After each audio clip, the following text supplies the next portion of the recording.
On today's episode, Seth Jones is up next on my Chicago Blackhawks season previews. I'll talk about what will make this year successful for Jones, the role that I expect him to have, and I'll also take a guess at what numbers I think he'll be putting up. All that and plenty more right here on Locked On Blackhawks.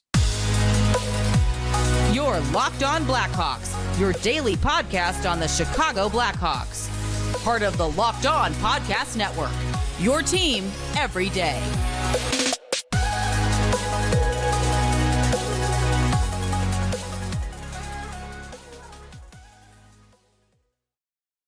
What's up, everyone? Welcome on in to another episode of Locked On Blackhawks, part of the Locked On Podcast Network, your team every day. As always, thank you all for making the show your very first listen here to start off your week. And as always, I'm your host, Jack Bushman. You can go and check me out on Twitter at JackBushman2, or you can follow my Strictly Blackhawks account at Talkin' Hockey for all of the latest Blackhawks news and updates. And also, per usual, quick reminder to go and smash that like button for me. Go and comment down below as well, and subscribe to the YouTube channel if you haven't done so already. The start of the regular season is just over 2 weeks away. Connor Bedard will be making his highly anticipated NHL debut in 15 days, I believe, against the Pittsburgh Penguins, if my math is correct. Don't test me on that, but it's coming up. We're closing in, and you're going to want to be sure that you're subscribed to Locked On Blackhawks on YouTube to get all caught up on everything regarding Bedard and the Chicago Blackhawks. If you're listening to the audio version of today's episode, make sure if you're a daily listener and you like what you're hearing on a daily basis to go and leave me a review. I would greatly appreciate that as well. And go and follow Locked On Blackhawks on Instagram for some other cool content stuff regarding mostly our wonder child, Connor Bedard. Yes, again, we are closing in on the start of the 2023-2024 NHL campaign. But what I want to open up today's show with first is a little bit of an apology for my voice. I hope everyone out there had themselves quite a lovely weekend, because I know certainly that I did. A good friend of mine got married on Saturday. Once again, congratulations to the Bianchis. And yeah, it was a fabulous wedding, fabulous ceremony and everything. And some out there may be saying we had too good of a time. So I do apologize. I hope I'm not breaking everyone's ears out there by coming in a little raspier than normal. But I appreciate you all bearing with that, bearing through that alongside me. But what I want to open up the show with today, as you all know by the title of today's episode and by the thumbnail already, is none other than my next Chicago Blackhawks season preview. And Connor Bedard had the luxury of going first. If you haven't checked that out already, you can easily do so on my YouTube channel. And make sure to hit that subscribe button if you haven't done so already. But next up is the Blackhawks' top defenseman in Seth Jones, who is entering his third season here in Chicago, his 11th NHL season already, believe it or not, as he's going to be turning 29 in just a couple of weeks. But obviously, it's been a little bit of a polarizing start here in Chicago, a polarizing first couple of seasons. Some ups, some downs. Some fans love him. A lot of fans hate him. It really feels like there's no in between. But regardless of how you feel about Seth Jones, make no mistake about it, how he plays on the ice, it hasn't been too meaningful for the Blackhawks in his first two seasons, because those were tanking teams that were expected to lose. But his play on the ice undoubtedly is going to get more and more important and more crucial for the success of the Chicago Blackhawks as they try to take the next steps here in this rebuild. But the first thing I want to open things up with regarding Seth Jones, funny enough, the trade for Seth Jones almost kind of kickstarted everything. And when I was kind of going through a preview and looking back at everything, just kind of realizing how the Seth Jones trade is really what kind of began this whole thing when Stan Bowman was still in charge. And that's really when he made that final send to make the Blackhawks competitive. And it ultimately didn't work out. Jeremy Colleton got canned early on in the year, and the thing was over really before it even got started. But that all kind of started with the Seth Jones trade. You know, it bumped the Blackhawks down in the 2021 draft, left them without a first-round pick in 2022. Hence, you know, Kyle Davidson ultimately trading Alex DeBrincat to the Ottawa Senators, Kirby Dach to the Montreal Canadiens, and that's when really the tumbleweed effect happened with the Blackhawks rebuild. Dylan Strome doesn't get a qualifying offer. doesn't get brought back. Patrick Kane, obviously, and Jonathan Toews, that's a whole nother conversation. But it all kind of really began with the Seth Jones trade, funny enough.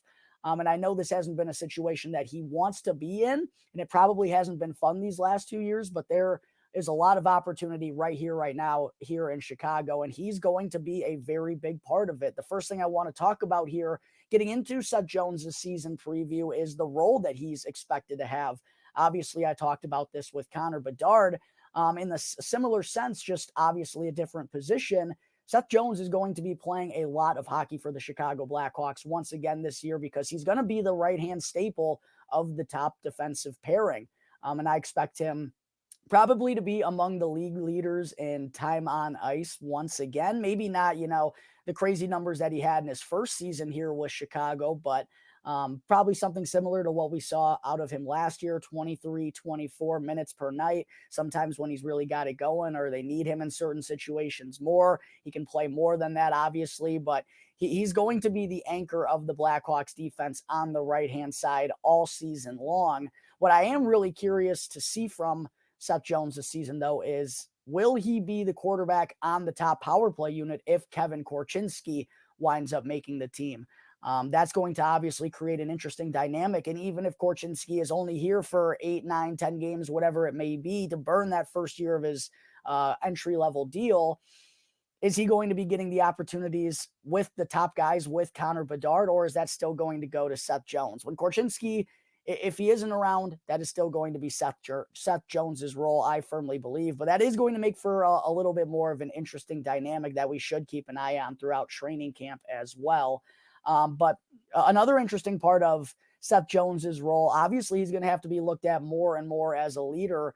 And that's already kind of started here in Chicago, right? That's one thing that's been talked about with Seth over the last year is how he's taken those next steps in being a leader, but particularly with a lot of young defensemen coming up and, a guy like Wyatt Kaiser, who's getting an opportunity early on with him in camp. He's going to have to be a good veteran leader and a guidance kind of support system as he's, trying to get his first full NHL season under his belt. Same with Korchinski if he gets those opportunities. Alex Vlasic, Isaac Phillips, Ethan Del Mastro, the list goes on and on and on. He's really going to be, him and Connor Murphy are kind of, the two guys that are the staples in the core of this defensive group that are really going to be looked on as key. I don't want to call them like father figures, but almost, in a similar sense, kind of just teaching these guys the ropes and the ins and outs and the do's and don'ts and what it takes and all that good stuff. So that's obviously going to be a very important part of Seth Jones's role this year, especially when it's looking like he's in a situation where he's going to be playing with some young left-handed defensemen for the majority of the season, or whoever it may be, whether it's Kaiser or not, it's still probably going to be a young left-handed defenseman. So I think that's going to be very important for his role, not only, being the number one defenseman on this team, the guy who's going to be playing in the most situations and playing the most minutes, but also how he handles playing alongside those young guys and making sure he's not putting them in tough situations and allowing them to kind of be confident and be free and help them throughout the entire process. So that's definitely one important thing that I wanted to bring up about Seth Jones's role. And before I kind of dive into more of what I expect from him this season, I wanted to go back to give a reflection of what he's done here in Chicago so far. I wanted to go through his statistics real quick here before I take a stab at them of my own in segment 2 in a moment as well. In 21-22, Seth Jones actually put up really good numbers, some of the best numbers that he had put up in years. And that was mostly due to finding a lot of success late in the season out there on the power play unit with Patrick Kane, Alex DeBrincat, Dylan Strome. He had a really solid season offensively, but a lot of people cling to the negatives defensively and the minus 37 plus minus that I think is just ridiculous that people stick to. But in 78 games, Jones had 5 goals, 46 assists, which was a career high, and 51 points, which was the second most in his career as well. The huge thing that stood out, though, was an issue was the goal scoring. That was down in particular, and Jones also had 0 power play goals, and infamously, neither did any Blackhawks defenseman for the entirety of the season. They had no power play goals from a defenseman the entire year, believe it or not. As a result, Jones shot 2.6%. That's the second lowest of his 10-year NHL career, but he did average 26 minutes and 13 seconds. He was used an awful lot by interim head coach Derek King there for most of the year after Colleton got fired. And then last season, he did score 12 goals, bounce back in a big way in that department. That's tied for the second most in his career. But the assist numbers were down. He only had 25 of them, which led to a 37-point production. But to be fair, I think, while people critiqued that, even Patrick Kane had a really down season. This Blackhawks offense as a whole was never really consistent. The power play was not a threat. And that really hurt Seth Jones's numbers in a big way. It was also a minus 38 again, which, look, don't get me wrong. It's not a good look whatsoever, but when you're playing as the number one defenseman on one of the worst teams in hockey, those things are going to kind of happen. 2 power play goals. Would like to see that number go up a little bit more, but I did like to see that the shooting percentage went back up to 6.7%. That's actually the second highest of his career. So don't know if he's going to be able to quite find that clip once again, but I do think he's going to be getting a lot more opportunities. And he averaged 24 minutes and 27 seconds of time on ice. Again, I think that's kind of a little bit closer to what I expect for him in terms of his ice time on a nightly basis, but it is good to know that he's obviously capable of racking up those minutes and playing 26, 27 if we need to on a nightly basis. So just as a little bit of an outline before I take a stab at Jones's numbers, there is what he has done in his first 2 seasons with the Blackhawks. All right, folks, coming up in just a moment, don't go anywhere. Like I said, I'll be getting into the expectations and the numbers that I believe Seth Jones will put up for the Blackhawks this season. But first, I need to talk to you all about Bird Dogs. And if you're looking for fit, comfort, and versatility, then look no further than Bird Dogs. And I personally love their stretchy fabric that makes me extra comfortable in both their shorts and their pants. And they really do give me the freedom that I need to wear them wherever, whether that's out there on the golf course or if I'm going to have a nicer lunch or a nicer dinner with someone, or even if I'm just lounging around with friends wanting to be comfy on the couch watching the Chicago Bears stink up the joint like I did yesterday. I personally love Bird Dogs. They are the comfiest clothes in the game, and I'm not someone who really likes dressing up nice. I'm not necessarily the most fashionable person in the world, but I can wear Bird Dogs, feel confident in the way I look while still remaining comfortable. They combine comfort and fashion. So make sure to go and check out Bird Dogs. You can do so at birddogs.com and go to /LockedOnNHL. And when you enter the promo code LockedOnNHL in all caps, they will also throw in a free custom Bird Dogs White Tech hat with every single order. Again, to do that, just use the promo code LockedOnNHL to get a free white hat of every single order at birddogs.com /LockedOn. Bird Dogs, the comfiest shorts and pants in the game. All right, back here on the Locked On Blackhawks podcast, part of the Locked On Podcast Network, your team every day. Again, make sure to smash the like button, comment down below, and sub to the channel if you have not done so already. Start of the season is right around the corner. This is the one-stop shop for all things Chicago Blackhawks. You're going to want to be subscribed to it. Again, subscribe to Locked On Blackhawks on Instagram as well. A lot of cool short clips that I've been posting there. And I greatly appreciate all your support as we are all excited together to watch Connor Bedard's rookie season get underway. Segment 2, picking up where I left off at, I do want to get into kind of what I believe are my expectations for Seth Jones entering his 3rd season with the Chicago Blackhawks, and ultimately what I believe would make this season successful for him. And as far as the expectations go, I think the biggest thing that most of us fans are looking for is just ultimately sturdier play from Seth Jones, leaving the defensive zone and in the defensive zone. I think those are probably the 2 biggest issues for him, right? Sometimes he gets a little bit soft in coverage. He can play too deep. He'll have defensive zone breakdowns from time to time. Sometimes there just isn't that consistency that you need from a guy you want as your staple on D. And also, I think sometimes he can get caught up trying to do too much in transition, which, at the same time, he is one of those defensemen who has a lot of success entering the offensive zone with the puck and jumping up on rushes. Those are some of the best parts of Seth Jones's game. And ultimately, that is going to come at a price, especially when he's on the ice so often. He is susceptible to making bad reads, bad turnovers, bad giveaways. I think tightening those up, limiting the mistakes, and becoming just a little bit more responsible, especially when I know, Seth, that's your bread and butter is to go up ice and get involved. but we got some of that coming up in Kevin Korchinski. Wyatt Kaiser, that's another part of his game, is playing with the puck and the speed and the skill game too. Seth Jones, I think we need him, as tough as it may be, and who knows, maybe this is an issue, but we need him to be a little bit stronger defensively if he's going to be playing with Wyatt Kaiser as well. So I think just tying everything or sturdying everything up in those areas a little bit are probably where I'm going to the most. And I also think just being reliable is going to be such an important factor.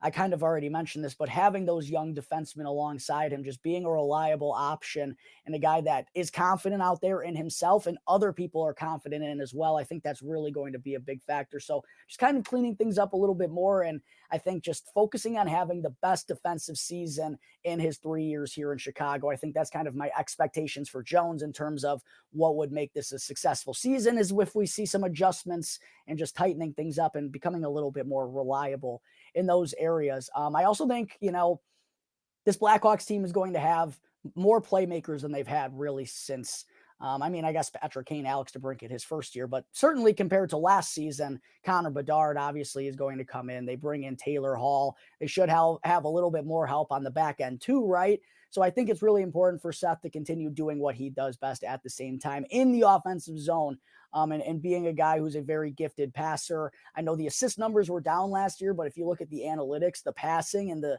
offensive zone entries are really what he still did a very good job at. And he's actually even pretty decent at denying entries into his own zone. It's just when he's, a little bit too deep and in coverage, he can get a little bit soft. That's where we start to get into some issues with him. But the playmaking, I think, even though the numbers don't show it, I think just continuing to build off of that and being more of a threat in the offensive zone too on the power play. I think if teams don't know, they're going to find out that Connor Bedard has one of the best shots in the entire NHL. And it looks like he could be playing on that right-hand side where he can pull off that curl and drag. But defenders are going to have to, they're going to have to protect that shooting lane. And that's going to cause open lanes for other players. And I think Seth Jones at the point is going to have a lot more opportunities, a lot more open shots from the blue line than he's had in the past, or at least someone is going to on that Blackhawks power play with the amount of respect that I believe Connor Bedard is going to get. So I think really being a bigger weapon and factor on the power play is where I really want to see Seth strive this year, because I think that's an area where the Chicago Blackhawks could be pretty good. Taylor Hall, Connor Bedard, you could have Taylor Radish in front of the net, maybe Andreas Athanasiou's out there, or I don't know who it's going to be, but there's a lot of talent that's going to be on the ice for the Blackhawks power play, especially compared to last season. My expectations are Seth Jones, for him to take another leap in that area on the man advantage. I think that's what would make this a successful season as well. So yeah, really coming down to it, I think, just playing a bit better defensively, continuing to become more of a leader and just being more reliable, more confident in his game and also confident in his teammates as well. Add some more assists, take advantage of the open lanes that he's going to get playing, offensive minded role and a lot of ice time and power play time. Take advantage of that. Help your team out. Become another weapon that defenses have to respect in the shooting lane. I think Seth Jones is going to get a lot of opportunities. And if he does all those things, I really think it's going to make for a successful season. And that's what would make for his best season, I believe, so far as a whole here in Chicago. And then just for fun, I don't really like putting numbers behind anything. And, I don't want, if Seth doesn't reach these numbers, I don't want to say it's a failure. But these are just kind of the numbers that I believe he is capable of putting up with this Blackhawks team this season. He scored 12 goals for the Hawks last year. I talked about how that was tied for the second most in his 10-year NHL career. I think double digits is realistic for Seth Jones to hit once again this season, even though I did mention that 6.7 shooting percentage he had last year, tied for the second highest of his career. It's probably a little bit too high, maybe a little bit of an outlier, could shoot like 5.5%. But again, he's just going to get so many opportunities. He's still going to be out there in a lot of situations. I have Seth Jones penciled down for 11 goals this season.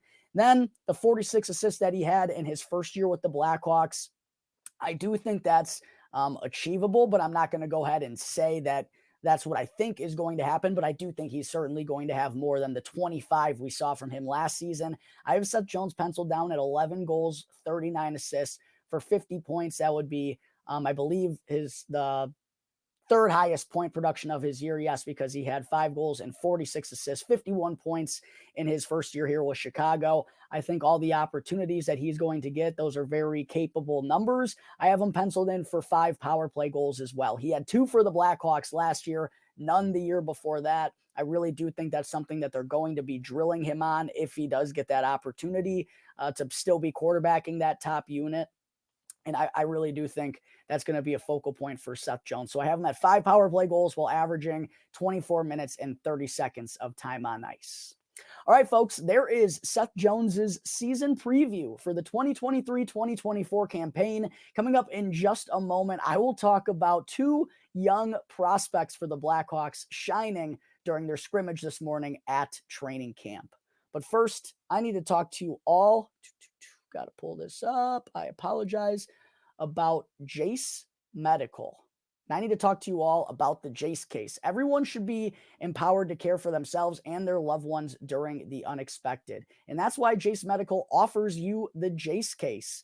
The Jace case provides 5 life-saving antibiotics for emergency use and gives you peace of mind so that you are not just hoping that you have access to medication in the need of an emergency.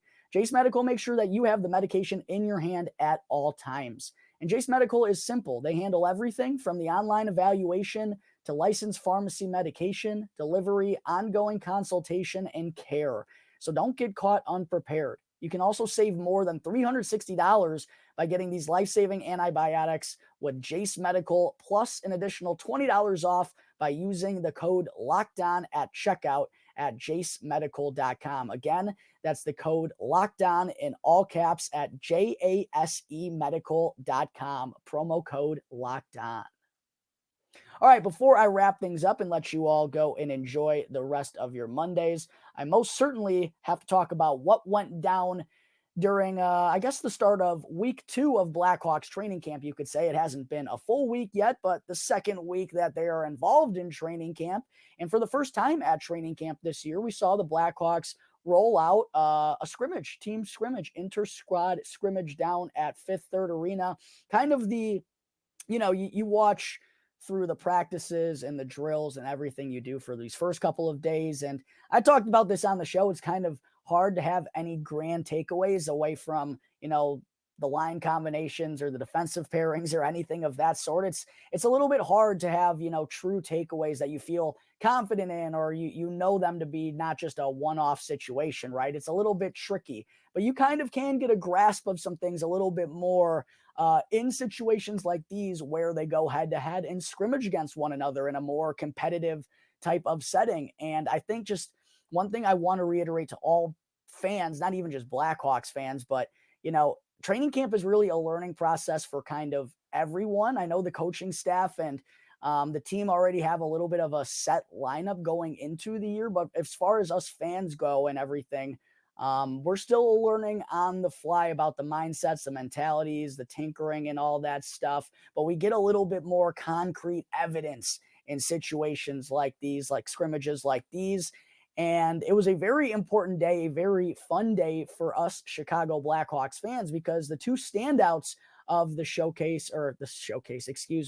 scrimmage this morning were none other than they're probably at least two of the top 3 prospects in their entire system in Connor Bedard and Lukas Reichel, who scored each scored 2 goals, They combined for 4 of the 5 goals scored in the scrimmage. Team Red ultimately ended up winning 3-2 thanks to Connor Bedard's second of the game, which ended up being the game winner. But what an incredible showing from both of them.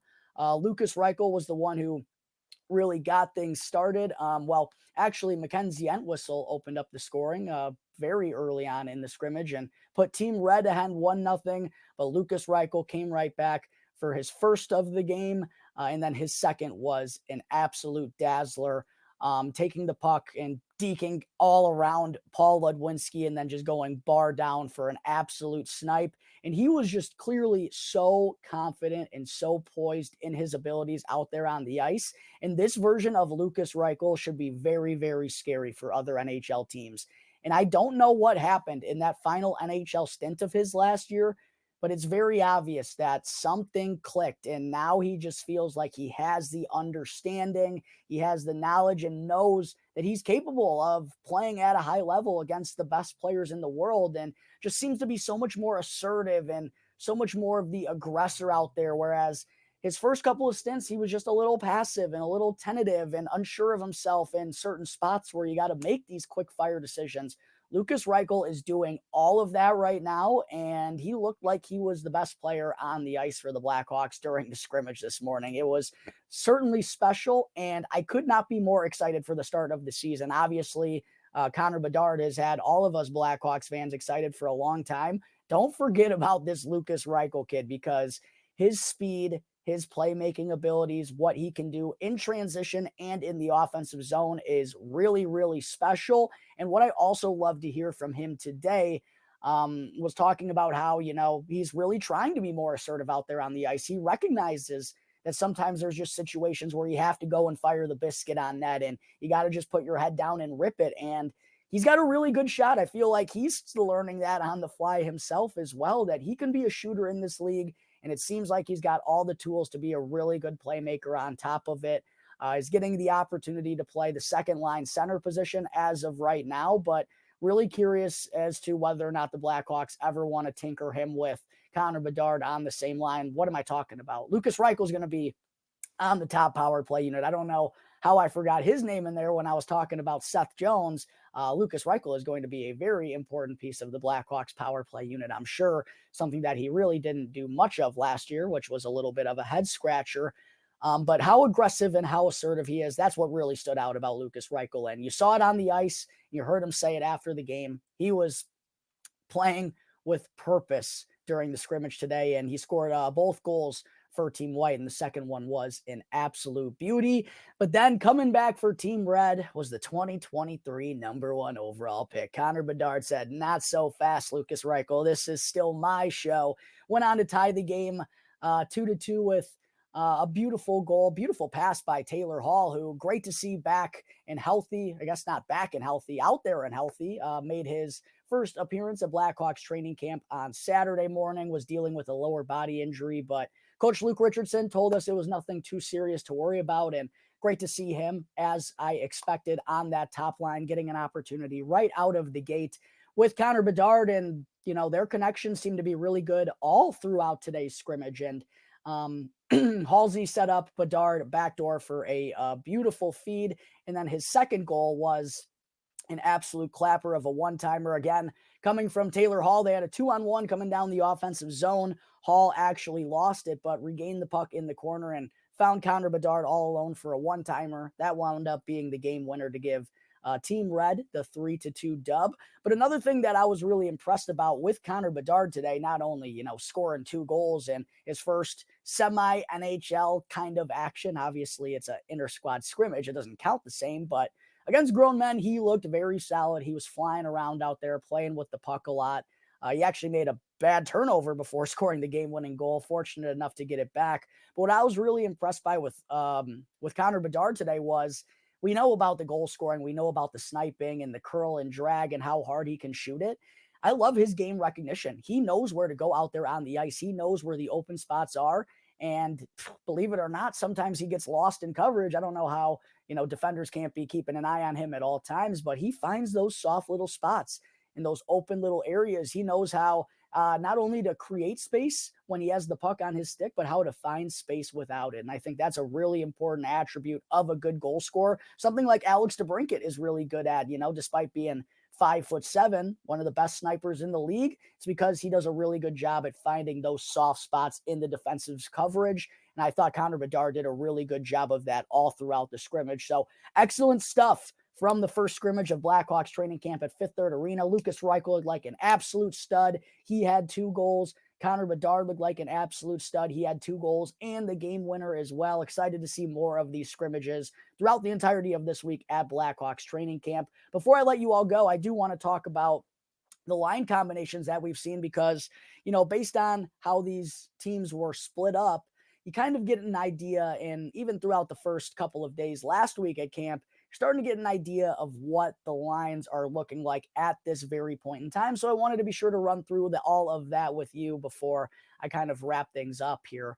Of course, Taylor Hall, Connor Bedard are getting the opportunity together on the top line. Ryan Donato, funny enough, ended up sticking around. And quite honestly, before Hall was able to practice, it was Tyler Johnson, Connor Bedard, and Ryan Donato. And I figured whenever Hall was going to be able to go, Donato would probably be the one to get the bump and Johnson would stay. But that hasn't been the case thus far. And I think that's going to be another interesting thing to keep an eye on. This was obviously a storyline that I mentioned on the last episode last week, I believe.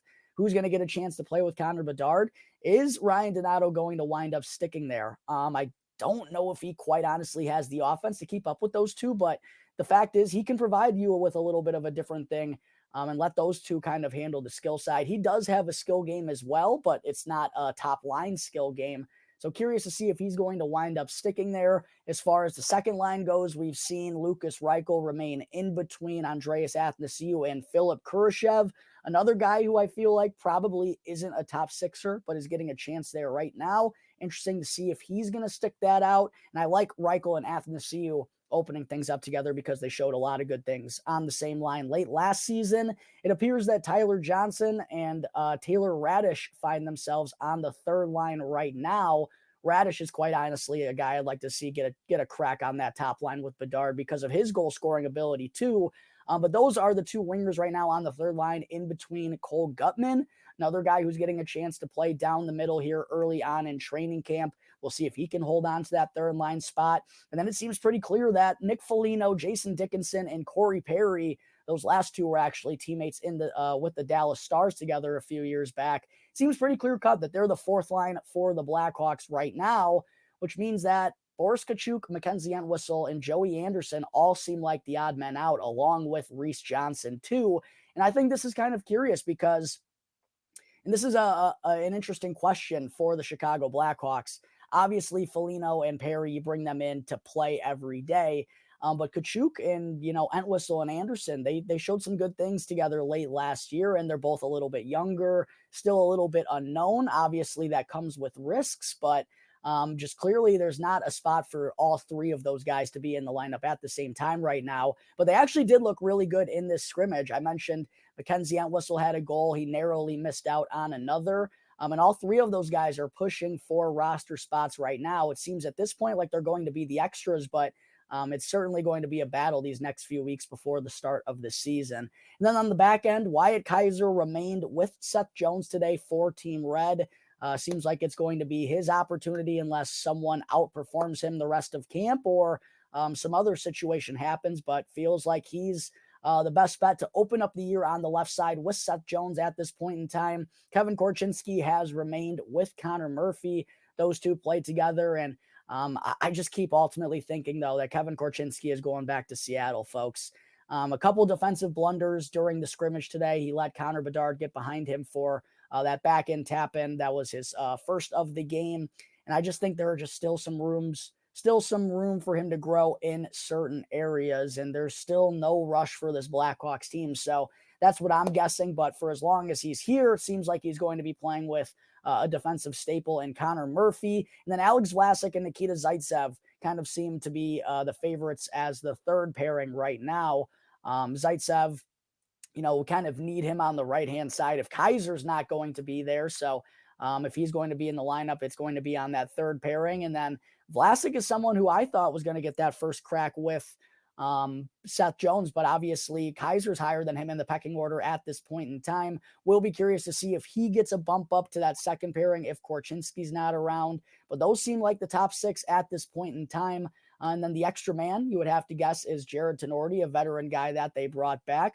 And interestingly enough, he's been playing with Nolan Allen a lot, and the hype behind Nolan Allen has been pretty real here in this training camp. And I'll be the first one to admit it. This is a guy that I've never really been particularly high on until the last year. And Luke Richardson has spoken really highly of him, and so much so that even Ben Pope of the Chicago Sun-Times said Richardson's making it seem like Allen still has a crack to make the Blackhawks opening night lineup, maybe ahead of someone like Alex Vlasic if he continues to shine. I don't know if that's necessarily going to be true, but seems like there's a lot of love right now for a guy like Nolan Allen. So certainly curious to keep an eye on him as camp progresses. But with his ascension, with Kaiser's ascension, and with Vlasic, being in that top six, it really feels like Isaac Phillips is set to kind of be an odd man out to open up the year. He continues to skate with Philip Ruse.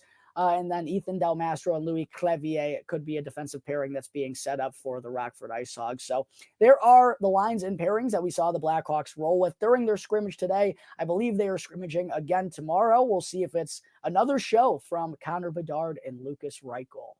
All right, folks, I think that is going to take care of business for today's episode of Locked On Blackhawks. As always, thank you all again for tuning into the show, and be sure to go and follow Locked On Blackhawks for free wherever you may be listening to your podcast, and to go and subscribe to Locked On Blackhawks on YouTube. I'm your host, Jack Bushman. Do me a favor, go and follow at Jack Bushman2 on Twitter, and go and follow my Strictly Blackhawks account at Talkin' Hockey. And that way you can get all the latest news and updates on the Chicago Blackhawks. So until tomorrow's episode, that's going to do it for the Locked On Blackhawks podcast, part of the Locked On Podcast Network, your team every day.